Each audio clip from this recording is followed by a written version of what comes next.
આજ રોજ રાજકોટ શહેરના પોલીસ હેડક્વાર્ટરમાં 74 ઓલ ઇન્ડિયા પોલીસ હોકી ટુર્નામેન્ટનું ઉદ્ઘાટન સમારંભનું આયોજન કરવામાં આવ્યું. આપણે જાણીએ છીએ કે કેન્દ્ર સરકારની ગૃહ મંત્રાલયમાં એક all India police sports control board છે, જે બોર્ડના માધ્યમથી અલગ અલગ રાજ્યોમાં દર વર્ષે અલગ અલગ રમતોમાં રાષ્ટ્રીય સ્તરની પ્રતિયોગિતાઓનું આયોજન કરવામાં આવતી હોય છે. ગુજરાત માટે અને રાજકોટ માટે ખૂબ ગર્વ અને આનંદની વાત છે કે આ વર્ષે all India police sports control બોર્ડે 74th હોકી ટુર્નામેન્ટ પોલીસની યજમાની કરવાની તક ગુજરાત પોલીસને આપી છે.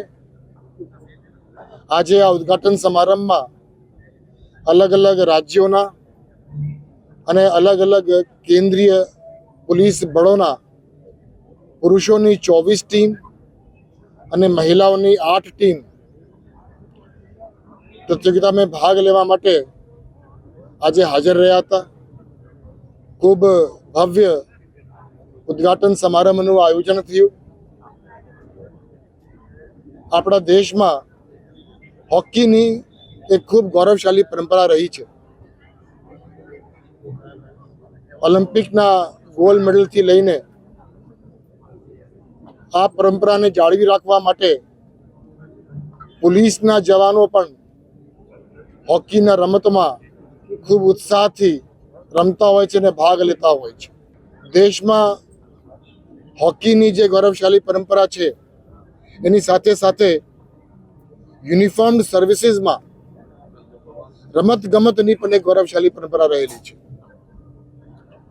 એ રાજ્ય સ્તર હોય કે રાષ્ટ્રીય સ્તર હોય, પરંતુ યુનિફોર્મ સર્વિસીસ પોલીસ પર્સનલ છે, એ લોકો રમતમાં, ખેલમાં પ્રતિયોગિતાઓનું આયોજન કરતા હોય છે અને ખૂબ ઉત્સાહથી ભાગ લેતા હોય છે. એને કારણ છે કે જે કોર પોલીસિંગ વેલ્યુઝ છે, એકબીજા સાથે સંકલન, એકબીજા સાથે કોઓર્ડિનેશન, એકબીજા સાથે કોઓપરેશન, એકબીજા સાથે અન્ડરસ્ટેન્ડિંગ, એ પોલીસિંગની જે કોર વેલ્યુઝ છે, એ જ કોર વેલ્યુઝ અલગ અલગ સ્પોર્ટ્સમાં, અલગ અલગ રમતમાં પણ જોવા મળે છે.